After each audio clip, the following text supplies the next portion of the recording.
যেটা আমি আপনাদেরকে বলতে চাচ্ছি একটু ধৈর্য সহকারে শুনুন। আল্লাহর নবী বলছেন, সারা পৃথিবী নারীদের জন্য চারজন মহিলার দৃষ্টান্ত বর্ণনা করছি। এক, ঈসার মা মারিয়ম। দুই, খুয়াইদের কন্যা খাদিজা। তিন, মুহাম্মাদের কন্যা ফাতেমা। চার, ফিরাউনের স্ত্রী আসিয়া। আল্লাহর নবী বলেন, সারা পৃথিবী নারীদের জন্য এর চারজন মহিলার দৃষ্টান্ত বর্ণনা করছি।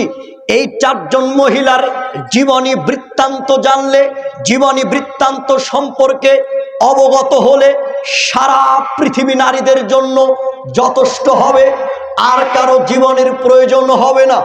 বেগম রোকেয়ার জীবনীর প্রয়োজন নেই, নস্টা তাসলিমা নাসরিনের জীবনীর প্রয়োজন নেই, সুফিয়া কামালের জীবনীর প্রয়োজন নেই। উল্লেখযোগ্য এই চারজন মহিলার জীবনী বৃত্তান্ত অবগত হলে, জীবনী বৃত্তান্ত জানলে সারা পৃথিবী নারীদের জন্য যথেষ্ট হবে, আর কারো জীবনের প্রয়োজন হবে না। যার একজন হলো ফিরাউনের স্ত্রী আসিয়া। ফিরাউনের স্ত্রী আসিয়া যখন নিজেকে নিষ্পাপিত্ব, নিষ্কুলসতার পরিচয় দিয়েছিল, তখনই ফিরাউন নিজেকে আল্লাহ দাবি করেছিল। সকলে মানলেও তার ঘরের স্ত্রী, সংসার করা বউ তাকে আল্লাহ হিসাবে গ্রহণ করেনি। আসিয়ার অনুসৃতিতে তার প্রতি নেমে এসেছিল অমানবিক, অমানসিক, অসহনীয় অত্যাচারের স্টিমরুলার। আসিয়াকে উত্তপ্ত তেলের মধ্যে টকবক করে ফুটে উঠছে তেল, ওই তেলের মধ্যে আসিয়াকে দেওয়া হয়েছিল। মৃত্যুর পূর্বে আসিয়া আল্লাহর নিকটে দোয়া করেছিল, আল্লাহ তুমি আমার মৃত্যু দিও না অতক্ষণ যতক্ষণ না আমি মৃত্যুর পূর্বে জান্নাতের কোথায় থাকবো, কোন স্থানটাতে থাকবো, এই স্থানটা দেখিয়ে না দেওয়া পর্যন্ত আল্লাহ তুমি আমার মৃত্যু দিও না। আল্লাহর নবী বলেন, ফিরাউনের স্ত্রী আসিয়ার দোয়া আল্লাহ নগদে কবুল করেছেন। মৃত্যুর পূর্বে আসিয়া জান্নাতের কোথায় থাকবে, কোন স্থানটাতে থাকবে, এই স্থানটা দেখিয়ে দিয়ে তার রূহটা বের করে নিয়ে যাওয়া হয়েছিল। আরো একবার বলি সুবহানাল্লাহ। এখান থেকে আমি আপনাদেরকে মা বোনদের দৃষ্টি আকর্ষণ করছি, যারা সামনে আছেন আমার তাদেরও দৃষ্টি আকর্ষণ করছি, খুব মনোযোগ সহকারে শুনবেন। এই থেকে আমি প্রমাণ করতে চাচ্ছি, আপনাকে বোঝাতে চাচ্ছি, ফিরাউন ভালো ছিল না খারাপ ছিল বলেন তো? খারাপ।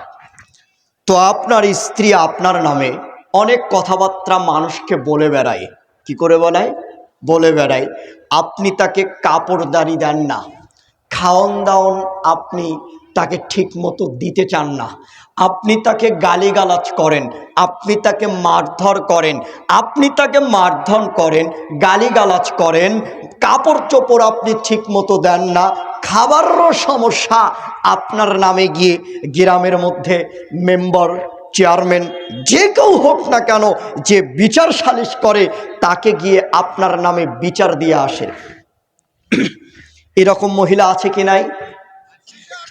আছে। আপনার নামে কি করে? বিচার দিয়ে আসে।